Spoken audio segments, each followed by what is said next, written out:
So you base your the main part of your day on studying and coaching. It really is, yeah. My whole world revolves around working with these ideas with people, with other people. And all over the world. Like, I don't think it's any different whether you're from India or from Indiana. Our culture is different in different places, but culture is nothing but group habit. And when you get past the group habit, we're all essentially the same. And so it's same wherever I work. Right. So just for me to know, how many hours do you invest in this? Just how many hours do I work? Roughly, yeah. Like, all of them. All of them. I read one time where Napoleon Hill asked Andrew Carnegie what he did with his free time. He said, I don't have any free time. And I got thinking about it, and I thought, that's the way it should be. Free time is wasting your life. I really don't have any free time. I am busy all the time. Yeah.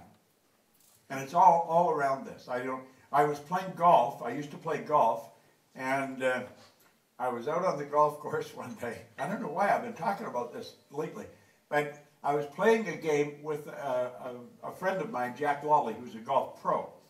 And I think it was around the 7th or 8th hole. I said, Jack, I'm quitting.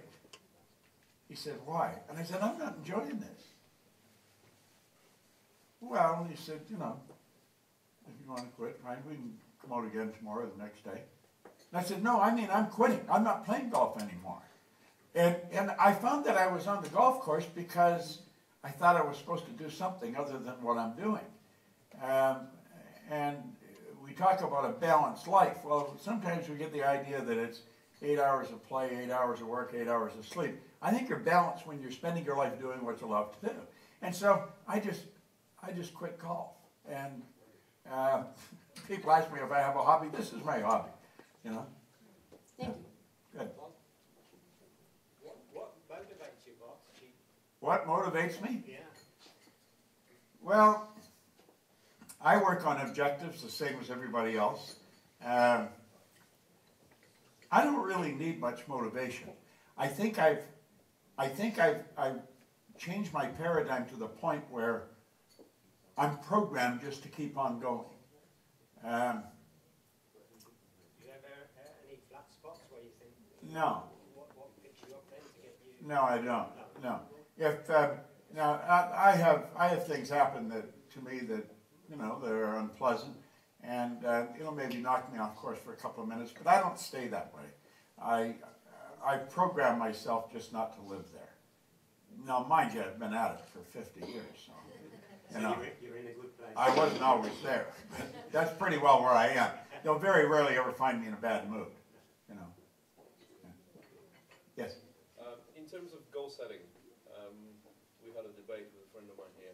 We've been using Secret for quite a while now. A lot of things happen to us to bring our goals about. But a very specific technical question: setting a goal with a date. How does that work? Because it did sometimes work out that I got something that I visualized and worked on, bang on a date or just before. And sometimes, as an example, is I set up a certain income for last year, and I made it an average per month. Actually, as it happened, I got bulk of it in 2 months, in the middle of the year, and the rest of it towards the end of it. Average worked out excellent. I have seen people hit their goal right on the date, but you're guessing. Okay. You're dealing with an idea when you're dealing with a goal. An idea is a spiritual seed. That's really what it is. We just take from infinite thoughts and we pull them together in our consciousness and we build an idea. An idea is a thought or a collection of thoughts directed towards a purpose.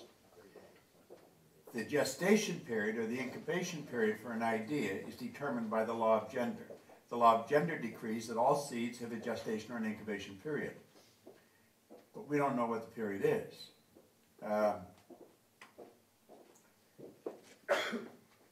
At one time, I'm told that it takes approximately 70 days for a carrot seed to grow into a carrot. At one time, we didn't know that. We became aware of that. Well, an idea is exactly the same as a carrot seed. it grows by the same laws. But we don't know what that period is.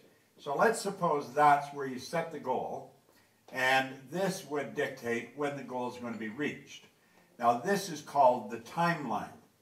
Now although we don't know what the timeline is, we do know we can shorten it. We could reach it by there.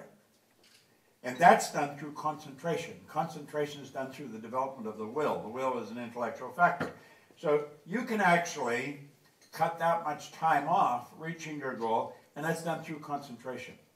And the more you concentrate, the more energy you're given to it. It's just like the energy is flowing to and through you, and it's focus. That's really the name of the game. But you're guessing when you set a time. Now, I always recommend, in fact, I tell everybody you should set a time, and I've seen people guess it right to the day, but not very often. I've only seen it happen a couple of times. Northcote Parkinson said work expands to fill the time allotted for it. If you got a long time to do something, it'll probably take you a long time. If you only have short time, you'll probably get it done in short time.